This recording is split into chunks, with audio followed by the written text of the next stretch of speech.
Bueno, muy buenas tardes para todos. Muchísimas gracias a todas las personas que se encuentran acá, nuestros espectadores, profesionales de la salud de las EPS e IPS y a la comunidad en general que nos acompañan desde Cartagena, Colombia o el resto del mundo en esta transmisión. La Casa del Niño, buscando fortalecer la transferencia del conocimiento y su experticia en la gestión clínica, nos invita a participar en la jornada de actualización de guías de práctica clínica en pediatría como un aporte de la institución al desarrollo del conocimiento médico y la gestión clínica en la ciudad de Cartagena y la región Caribe. Agradecemos a todos su sintonía e interacción en esta jornada en la que presentaremos las guías de práctica de manejo de faringoamigdalitis. Mi nombre es Angélica Pérez, coordinadora de comunicaciones de la Casa del Niño, y los invito a que compartan esta transmisión con sus familiares, amigos, grupos de WhatsApp y a que hagan sus preguntas relacionadas con el tema en el espacio que la transmisión ofrece.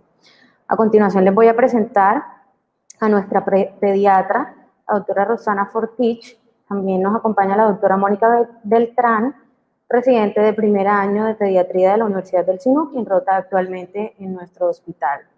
Si alguno de los participantes que están conectados quiere realizar alguna pregunta para los expositores, pueden escribirla en los comentarios y estaremos compartiéndola más adelante.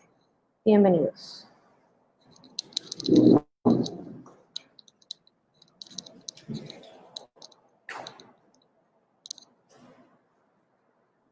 Buenas tardes, mi nombre es Rosana Fortich, soy médico y pediatra de la Universidad de Cartagena.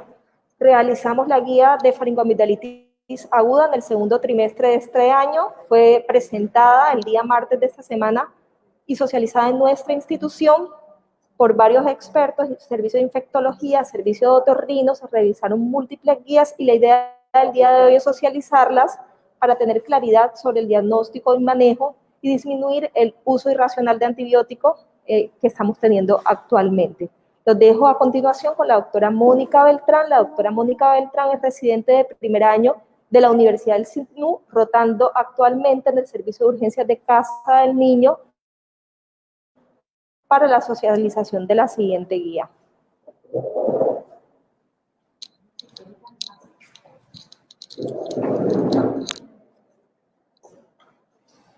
Buenas tardes para todos. ¿Ustedes me escuchan? ¿Me pueden confirmar audio, por favor? A través del chat, ¿me pueden confirmar audio?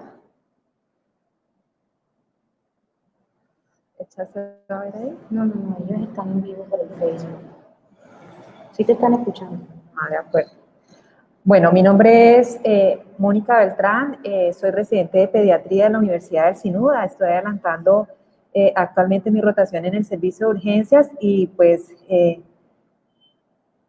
voy a presentarles nuestra guía de atención médica a nivel institucional de Casa del Niño y el tema es faringoamigdalitis aguda. Bueno, esta guía es un documento que se ejecutó y realizó aquí a nivel institucional con la colaboración pues principal de la doctora Rosana Fortich en compañía de un grupo de médicos y bajo la asesoría del director médico institucional y de otras personas pues que apoyaron ya en la elaboración gráfica de la misma. Tiene su contenido, hace una presentación inicial de la guía, hay una introducción, plantea los objetivos, define la población objeto, habla solo de las generalidades y definición del diagnóstico, cuáles son los objetivos del tratamiento, nos presenta los factores de riesgo, la etiología, las manifestaciones clínicas, cómo se aborda y cómo se llega al diagnóstico, y finaliza pues con el tratamiento de esta patología. Bueno, para hablar de faringoamigdalitis es importante pues vamos a hacer una revisión general, un tanto superficial, pero pues para que nos aterricemos anatómicamente, cuáles son los órganos implicados en la faringoamigdalitis. Entonces empezamos por decir que las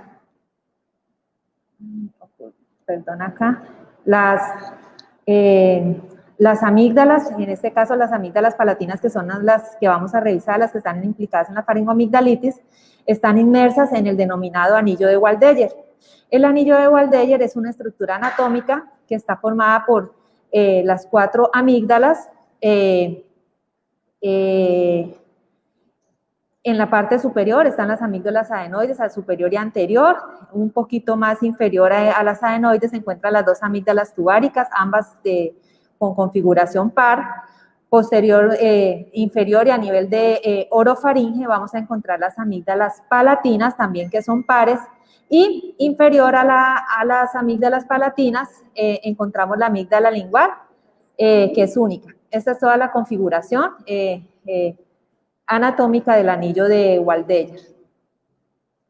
En cuanto a la fisiopatología de esta infección, pues básicamente la noxa o agente etiológico o el microorganismo, como lo queramos llamar, ingresa al epitelio críptico de este tejido linfoide, que es por el que está conformado la amígdala.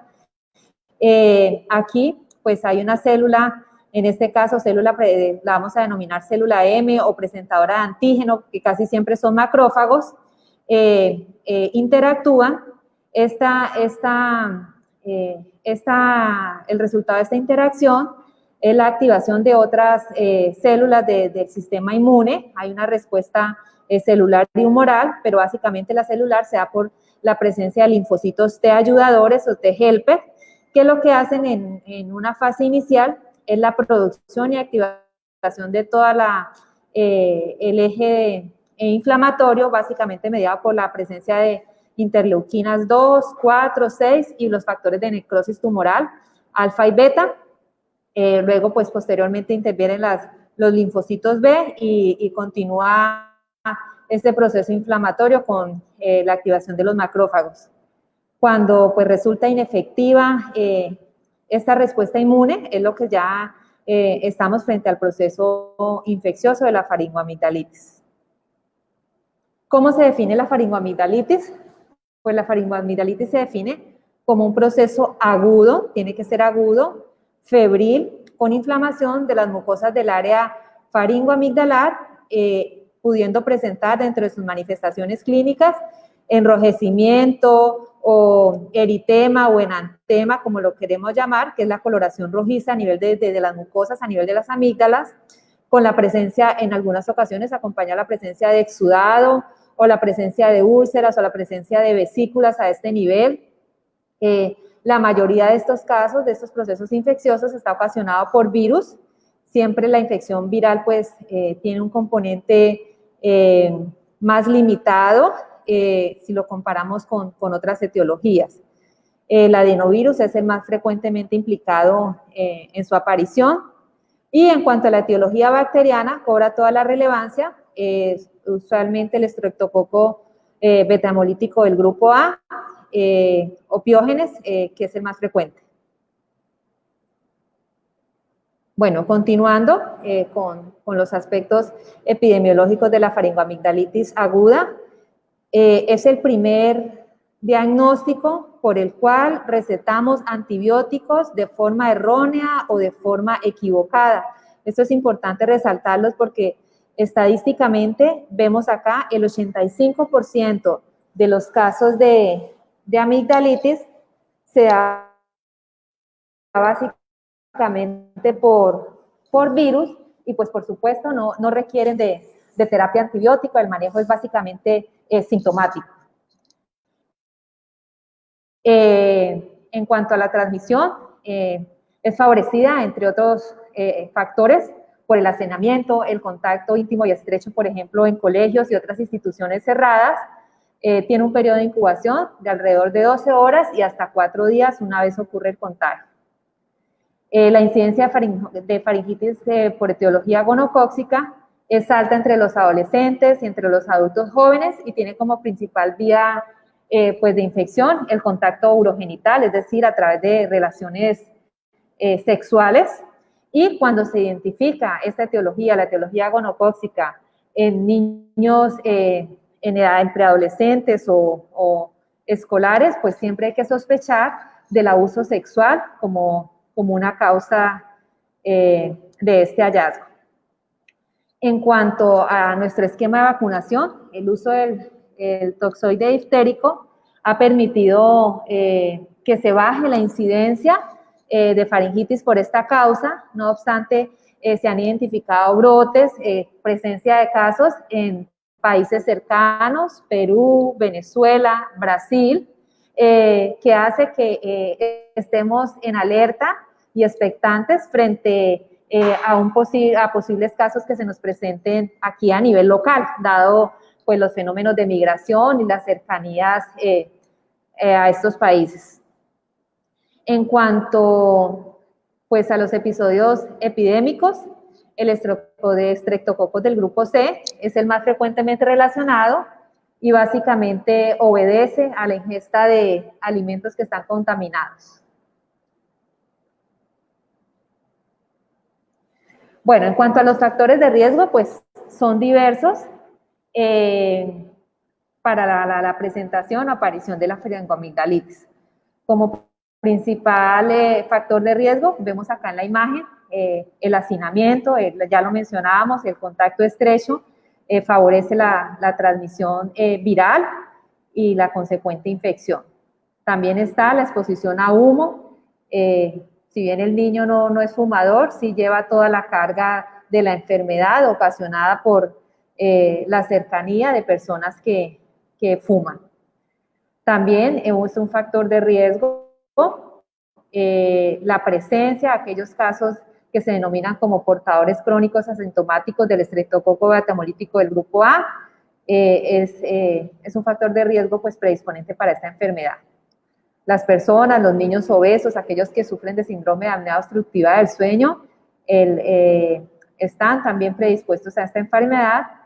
Y seguidamente, las personas que sufren de enfermedad por reflujo gastroesofágico, la irritación de toda la mucosa, la quemadura que ocurre a nivel de orofaringe, la inflamación consecuente y crónica, predispone también a la presencia de faringoamigdalitis aguda.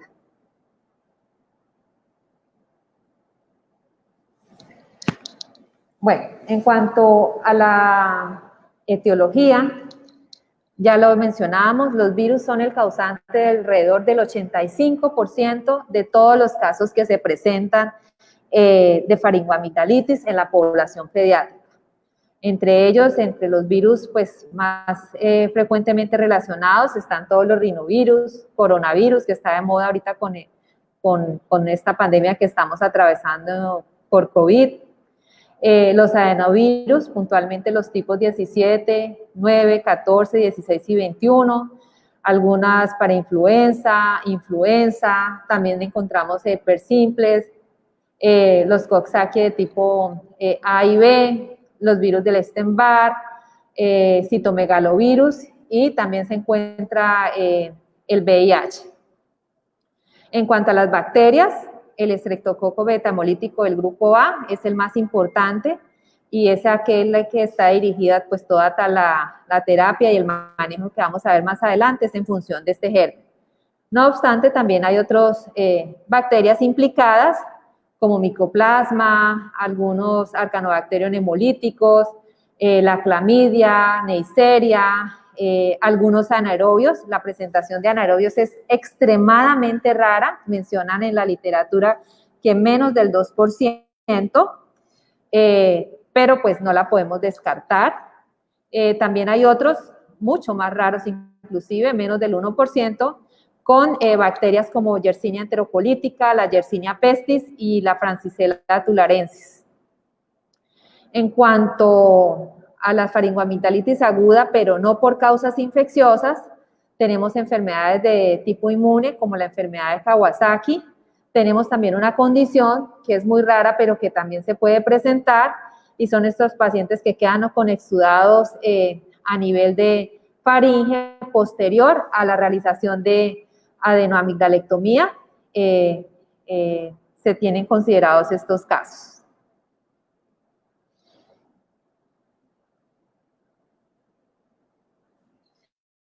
Bueno, ya hablando en relación con las manifestaciones clínicas de la faringoamigdalitis y puntualmente las relacionadas con las causas de tipo viral, entonces usualmente los cuadros de tipo viral se presentan de una forma que se instaura progresivamente, pero no hay mayor severidad en la presentación del cuadro clínico. Siempre está precedida o casi siempre está precedida de un cuadro de vía respiratoria superior, es decir, el paciente puede presentar o rinorrea, o tos, o malestar general, y por supuesto el signo patognomónico pues es el dolor a nivel de garganta, o la faringodinia, dolor que pues se mantiene, la disfagia o dinofagia, que es el dolor al momento de pasar el alimento, puede haber algún grado de coriza, irritación conjuntival, puede presentar también, y es común en la población pediátrica, la hiporexia, la inapetencia, el rechazo a la vía oral por el dolor que pueden experimentar a nivel de la garganta. Entonces hay que sospechar de la etiología viral siempre que el paciente pues, consulte por un dolor de garganta y que a su vez este cuadro esté precedido por síntomas respiratorios de vía aérea superior. Es posible que podamos hacer hallazgos de úlceras a nivel de las amígdalas, porque el componente viral nos puede presentar unas lesiones ulceradas, no son tan frecuentes la presencia de exudados por causas virales, pero pues se pudieran presentar también. En cuanto a las causas de origen bacteriano, pues ya son menos frecuentes, entonces hablamos que las causas virales esas alrededor de un 85% del total de casos que se presentan, el origen bacteriano va de un 10 a 15%, pues porque comparte también con otras etiologías que ya lo mencionábamos, las no infecciosas. Entonces, en cuanto a la faringoamigdalitis bacteriana, se presenta de manera más agresiva, usualmente no viene acompañado de síntomas respiratorios previos, sino que da un compromiso más sistémico. El paciente puede presentar cefalea, malestar general intenso, inclusive puede haber dolor abdominal y obviamente pues está pues la fiebre. Ya al momento de la valoración de faringe podemos ver unas amígdalas que están, pues acá en este caso están crecidas, hipertróficas.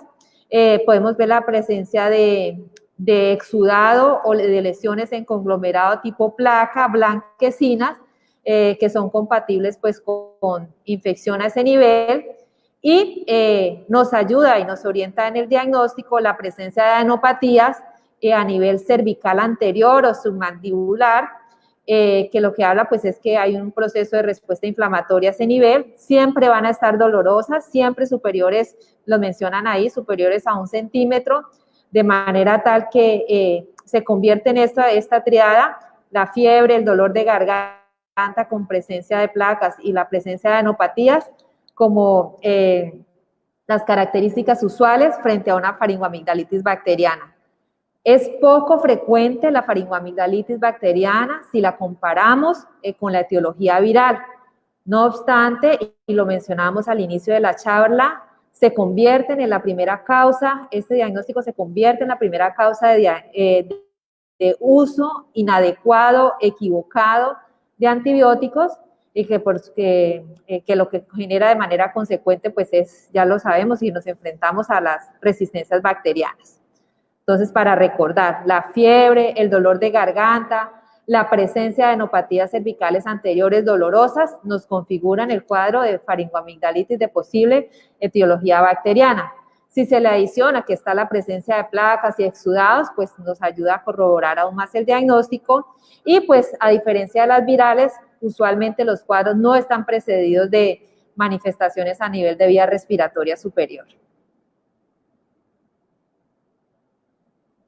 Acá, y la guía lo presenta tal cual, vemos un cuadro donde nos presenta algunas características particulares en cuanto a la etiología bacteriana y viral.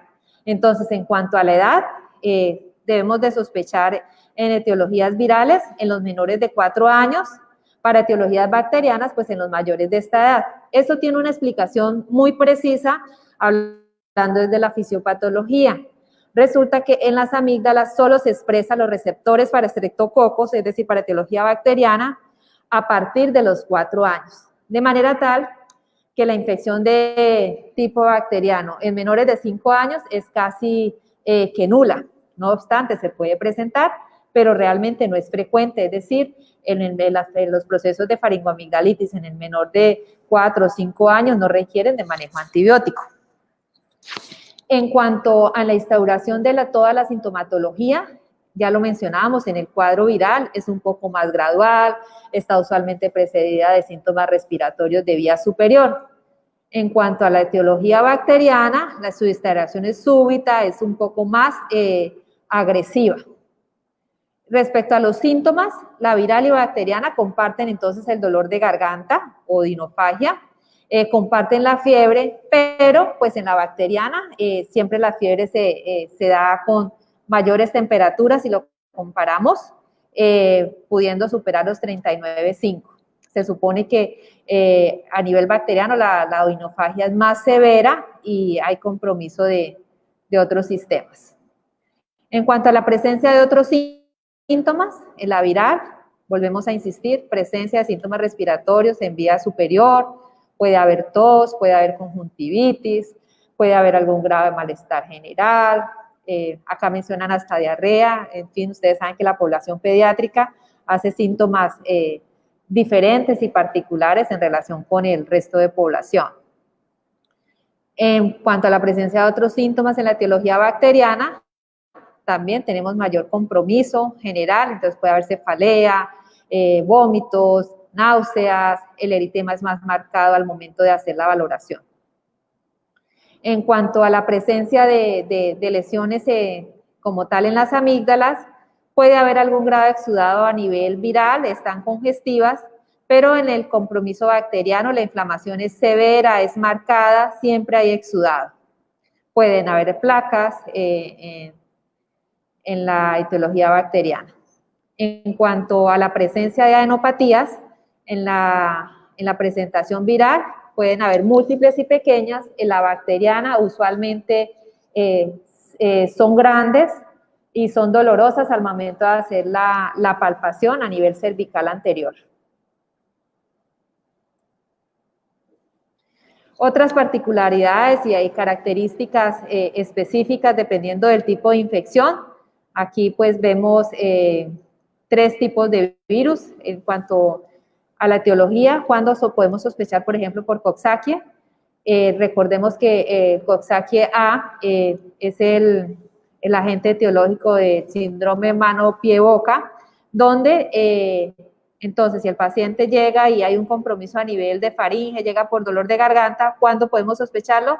Si presenta lesiones o en manos o en pies o lesiones tipo ampollas a nivel peribucal, pues podemos considerar una infección por enterovirus y vamos a la fija que sea Coxsackie, dadas las características del cuadro clínico. ¿Cuándo podemos sospechar por infecciones por herpes virus? Cuando hay lesiones ulceradas o vesiculares, a nivel de carrillos, toda la mucosa yugal está comprometida y pues es el cuadro clásico de una gingivoestomatitis, pueden haber ampollas y úlceras, entonces eso nos puede apoyar y orientar hacia esta etiología.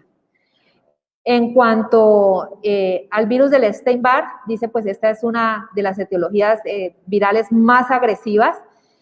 A veces no se puede diferenciar la etiología por Epstein-Barr versus una bacteriana, porque esta sí genera una inflamación severa de las amígdalas, genera también adenopatías cervicales marcadas, pero nos puede orientar en el diagnóstico, dado que el paciente está comprometido, ingresa pues tan afectado, si se le realiza al momento de hacer la palpación abdominal, es un paciente que puede presentar esplenomegalia y si al momento de hacer las pruebas paraclínicas puede haber alteración marcada de la función hepática.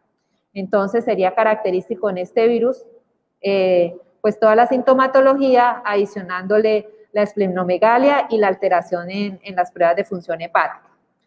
En cuanto a la infección por citomegalovirus, da también un síndrome de mononucleosis, menos severa por supuesto que el Epstein-Barr. También se incrementa el nivel de transaminasas, pero no hacen ninguna megalia. En cuanto al VIH, pues hay que sospecharla siempre en el paciente que presente esas adenopatías, fiebres, mialgias, y pues que veamos que no hay mayor compromiso a nivel amigdalino, pues hay que sospechar también por infección por VIH. También este cuadro nos presenta unas características particulares en relación con etiologías bacterianas. Entonces, el germen más importante, el microorganismo más importante, hablábamos que era el estreptococo beta hemolítico del grupo A, da la tríada característica, dolor de garganta, presencia de exudados y placas en amígdalas, fiebre, inflamación y adenopatías a nivel cervical anterior. Entonces ya configura el cuadro característico pues de una infección de tipo bacteriano. En cuanto a este otro germen, el Arcanobacterium hemolyticum, genera un proceso similar, particularmente las edades más comprometidas son los adolescentes. Sospechar la infección por Neisseria gonorrea, sobre todo en las pacientes sexualmente activas y pues la población mayor es los adolescentes. Sospechar la información por Corynebacterium diphtheria cuando hay un exudado marcado, que se genera inflamación a nivel también de laringe y haya consecuentemente un estridor y con alteración o compromiso a nivel cardíaco. Usualmente estos cuadros son muy severos, muy marcados, son pacientes que llegan muy comprometidos y que exigen que debemos explorar pues otros sistemas porque pues está en riesgo su condición clínica. Los cuadros son muy severos cuando los exudados cambian de coloración, es decir, vemos exudados color café, pues nos pudiera hacer sospechar a una etiología anaeróbica. Entre estos acá menciona la angina de Paul Vincent, que genera cuadros muy agresivos y que eventualmente puede llevar a la muerte del paciente. También está esta otra bacteria, el Fusobacterium necrophoron, que da amigdalitis pero más recurrente, pero tiene una complicación que es muy particular y que puede presentar trombos que se van a través de vena yugular interna, generan el síndrome de Lemierre, puede haber bacteremia, dolor intenso, disfagia, inflamación y rigidez cervical. Esto se convierte en una situación emergente que requiere manejo inmediato porque pone en riesgo pues la vida del paciente. Todos estos cuadros, todas estas etiologías diferentes del estreptococo beta hemolítico del grupo A realmente son muy raras, son muy ocasionales, menos del 2% de la etiología de los casos, pero pues debemos tenerlas ahí presentes por si en algún momento nos enfrentamos frente a un paciente severamente comprometido y pues bueno, la escala de Centor modificada es una escala que se tiene en cuenta para la población adulto, pero se le adiciona como criterio la edad, teniendo en cuenta que nosotros vemos pacientes pediátricos, esa es la que les mostramos acá. Entonces, esta escala de Centor lo que hace es que define unos criterios y a esos criterios les da una puntuación y en función de la puntuación nos habla de las probabilidades de que un paciente presente una faringoamigdalitis de tipo bacteriano y cuál es la conducta más apropiada a tener en cuenta. Entonces, si el paciente tiene de 3 a 14 años, ya tenemos un punto para sumar. Si el paciente presenta exudado amigdalar, tenemos otro punto para adicionar. Si adicional a eso tenemos adenopatías cervicales con inflamación y dolorosas a la palpación, pues debemos adicionarle un punto. Si no hay la presencia del síntoma, se califica como 0. En cuanto a la presencia de fiebre, si hay fiebre, también se califica con un punto. Si no lo hay, se pone 0. Y si estamos frente a ausencia de tos, entonces también le calificamos. Es decir, el valor negativo en tos acá nos da una puntuación positiva. Acordémonos, las etiologías virales son las que suelen estar precedidas de cuadros respiratorios. Entonces, en función de estos criterios y de la suma de estos, entonces debemos analizar el score que nos da acá. Si nos da menos de 1, el riesgo de que este paciente tenga una infección de tipo estreptocócico va del 5 al 10%. ¿Qué nos sugieren ahí? No se deben realizar estudios ni iniciar manejo antibiótico, es decir, consideramos el cuadro, estadísticamente le damos todo el soporte a la epidemiología, decimos es un cuadro de tipo viral. Si la puntuación da de 2, tenemos un riesgo de infección por estreptococo del 11 al 17, si nos da una puntuación de 3, podemos ir con un riesgo hasta el 35%. ¿Qué nos sugieren ahí? Cultive siempre este paciente y solo inicie antibiótico cuando el cultivo es positivo. Si la puntuación da mayor a 4, hay un riesgo superior al 50% de que efectivamente este caso sea de origen bacteriano. La conducta que nos sugieren es inicie antibiótico de manera empírica, pero cultive. Estas tablas se las traje básicamente para el conocimiento de ustedes, pero de hecho nosotros como institución pues no realizamos de manera habitual pues cultivos en faringe. El diagnóstico es básicamente clínico, pero pues es necesario saber. El cultivo se convierte en la prueba gold estándar para evaluar la etiología frente a un cuadro de tipo bacteriano. Están también los test rápidos de detección puntualmente del estreptococo betamolítico del grupo A, y lo mencionan acá, las antiestreptolicinas, pero que no se recomiendan para efectos de diagnóstico, sino para seguimiento del cuadro clínico.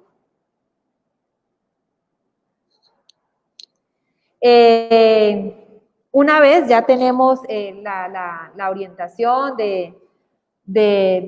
frente a qué tipo de paciente estamos, pues tomamos las decisiones frente al manejo y pues debemos evaluar el compromiso que está generando esta faringoamigdalitis. Nosotros puntualmente con población pediátrica, entonces toca evaluar si tenemos unos padres que están dispuestos a colaborar en el manejo, si son unos padres responsables, en cuanto a la condición clínica del niño, si no luce tóxico, si está tolerando adecuadamente la vía oral, como genera tanto dolor, los niños presentan rechazo, se pueden hasta deshidratar, entonces es una pregunta para hacernos, si toleran adecuadamente la vía oral.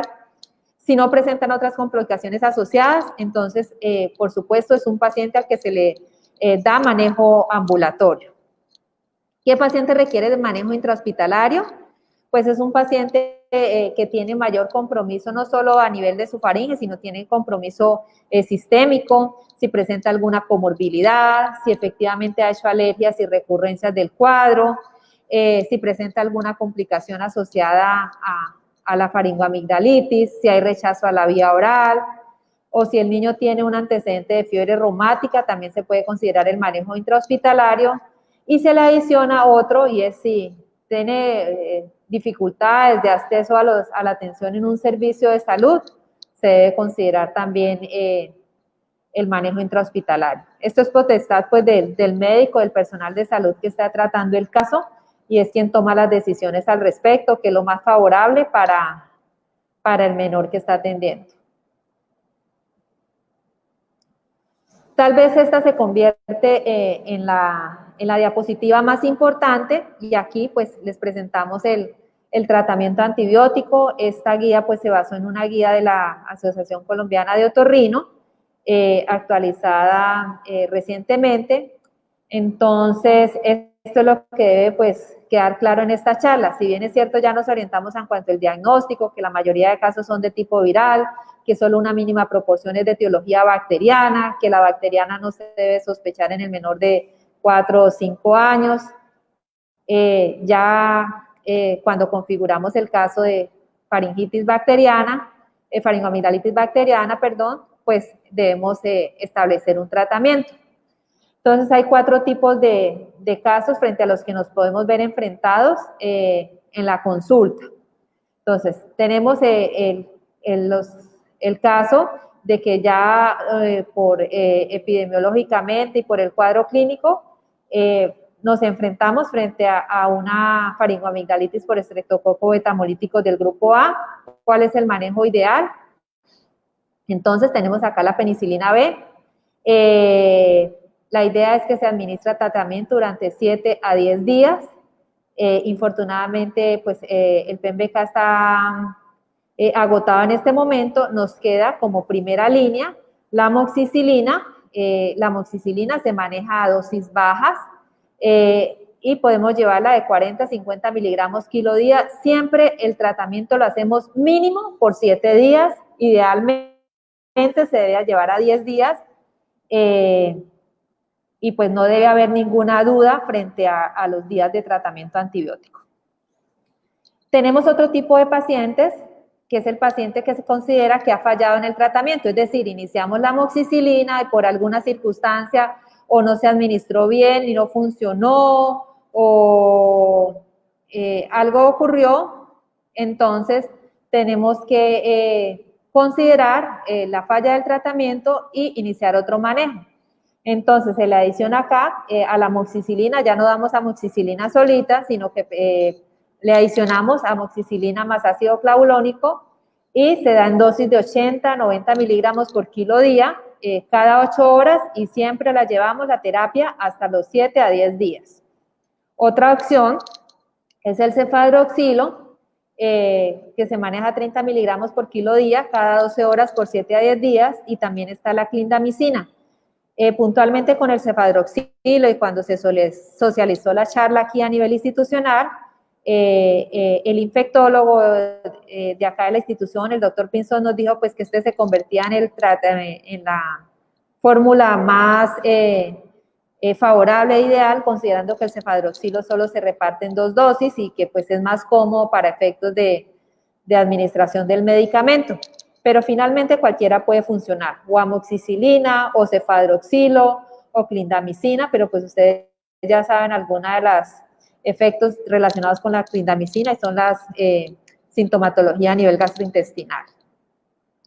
El otro tipo de casos, entonces, es aquellos pacientes que hacen alergia a la penicilina, que está indicado darles frente a los que pues hacen algún grado de alergia.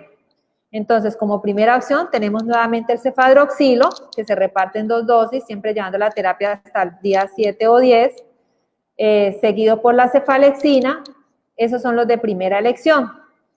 Y pasamos aquí a los macrólidos como segunda opción, los puse en rojito porque ustedes saben que es muy frecuente que los pacientes se automedican, que las farmacias venden de forma libre los macrólidos para faringoamigdalitis, sin hacer consideraciones si es viral o no, de una la arrancan, y como es el que se realiza solo una única toma en el día y como por eso se da por un menor tiempo, entonces se convirtió en un medicamento de primera línea. No obstante, acá se maneja como una alternativa, no es de primera elección, pero igual lo tenemos ahí considerado.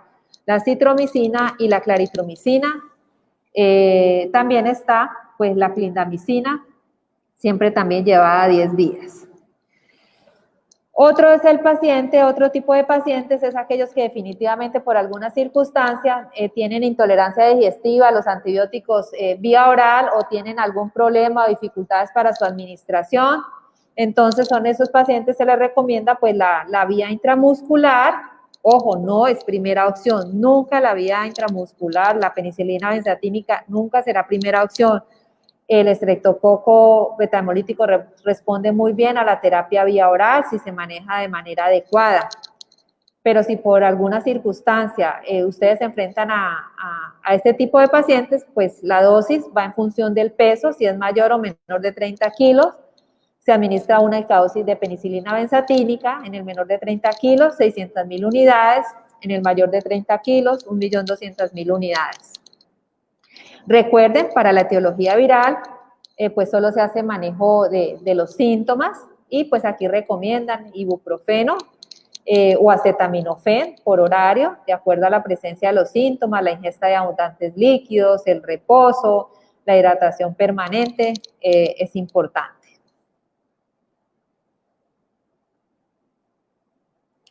En el paciente que requirió de hospitalización por el manejo de la faringoamigdalitis, bien nos mencionábamos que habían unos factores a tener en cuenta qué paciente era el que se hospitalizaba. Cuando definimos que se le debe dar el alta a este paciente, pues obviamente cuando el paciente ya ha presentado mejoría, que haya ausencia de fiebres, ausencia de los síntomas agudos, que no luce tóxico. Idealmente un paciente con faringoamigdalitis viral no se debiera hospitalizar porque ya lo dijimos que no presenta una condición severa. Pero como lo que teníamos en cuenta era comorbilidades y otras situaciones, pues puede que en algún momento se haya considerado la hospitalización. Cuando contamos con padres que efectivamente nos aseguren continuidad de manejo en casa, si no hay complicaciones asociadas, o si estamos frente a ausencia de algún otro factor de riesgo que nos pudiera alterar el curso normal de la enfermedad, pues podemos definir el alta médica.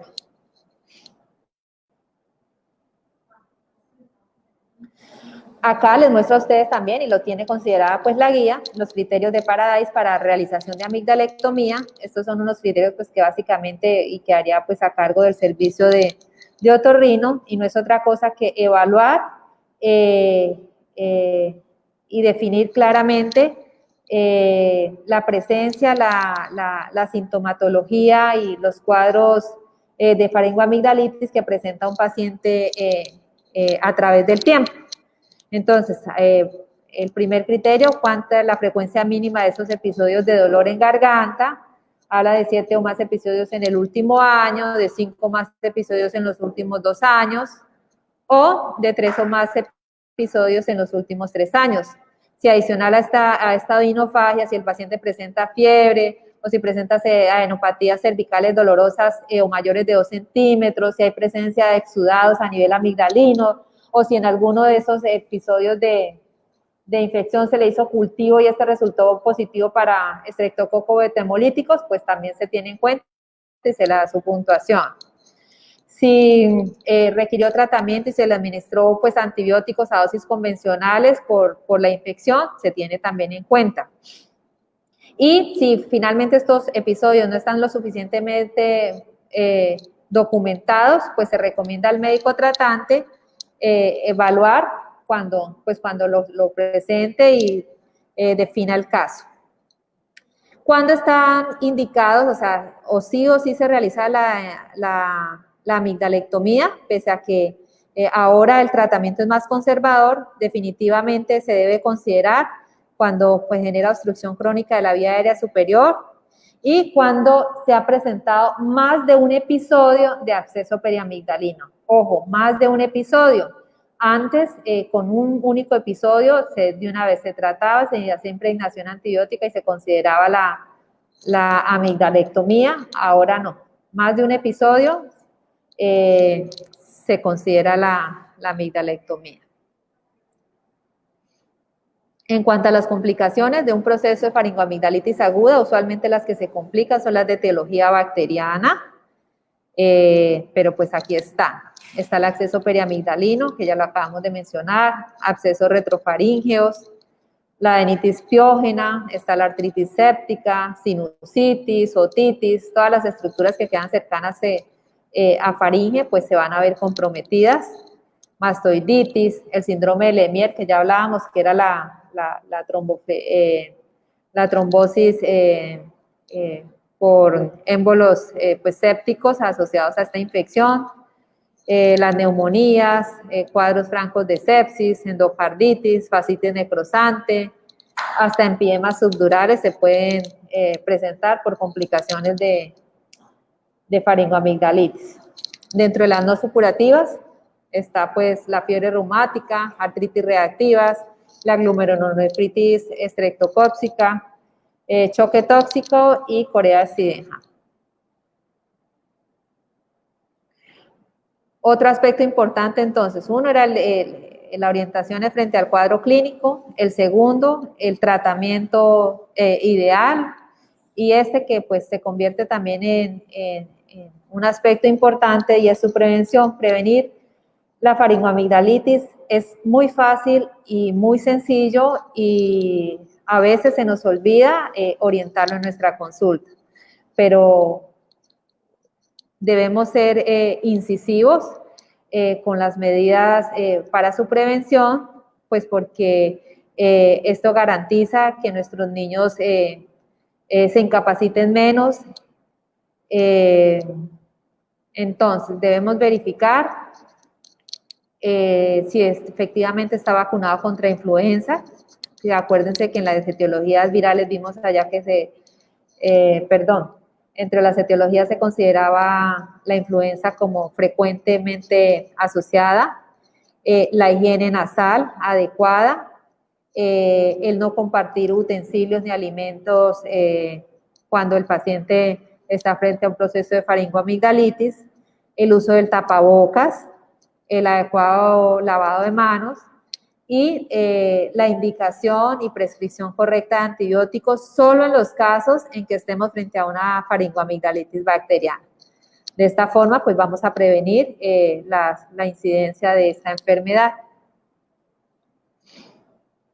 Acá hay dos algoritmos, no los vamos a repasar. Son algoritmos que manejan básicamente, resumen todo lo que les mencioné. Nos habla qué debemos preguntar, si nos estamos frente a una posible etiología viral, si estamos ante una posible etiología bacteriana, si es una etiología viral, el manejo se le hace asintomático, si se le hizo manejo sintomático, pero efectivamente no hay respuesta, entonces podemos considerar que no estamos frente a una etiología viral, sino una bacteriana. Si es una bacteriana, pues iniciar los antibióticos que mencioné, teniendo en cuenta los 4 tipos de casos a los que nos pudiéramos ver enfrentados. Si efectivamente hay mejoría, pues nada, el alta.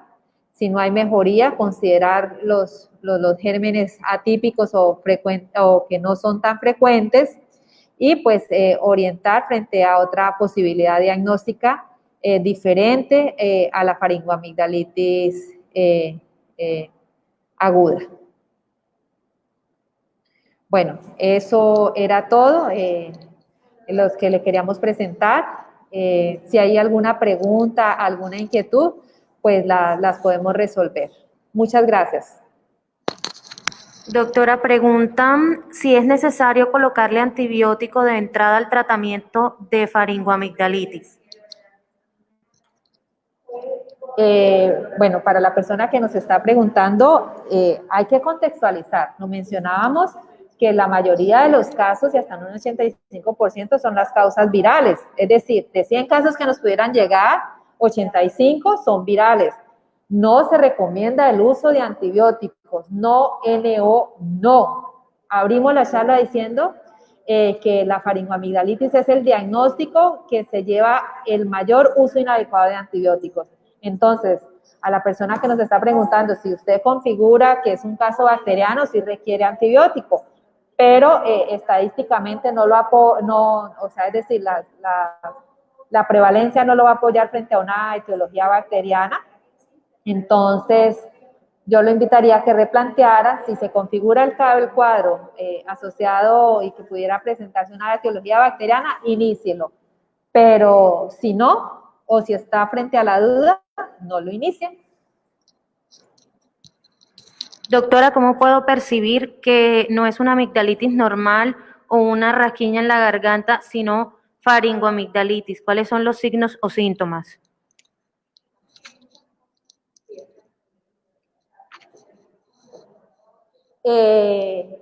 Aquí, pues, el diagnóstico básicamente es clínico y es la observación directa de las amígdalas que estén inflamadas, estén rojitas, que puedan presentar exudados, acompañado de dolor y de los otros síntomas que mencionábamos, fiebre, malestar. Este nos da la orientación respecto al diagnóstico y la idea es consultar siempre oportunamente a los servicios de salud, que el médico haga la valoración de orofaringe y que él oriente y pues haga el diagnóstico. Listo, doctora, muchísimas gracias, muy amable por su presentación. A todas las personas que estuvieron con nosotros durante la transmisión, pues les agradecemos, los invitamos a estar muy atentos a una nueva jornada la próxima semana. No olviden seguirnos a través de nuestras redes sociales y mantenerse al tanto de las acciones diarias del Hospital Infantil Napoleón Franco Pareja. En Instagram nos pueden encontrar como @lacasadelnino_ctg, en Twitter, @Casa del Nino, y en Facebook, por aquí por donde estamos realizando la transmisión. Tengan una feliz tarde todos y muchísimas gracias pues por habernos acompañado en esta tarde.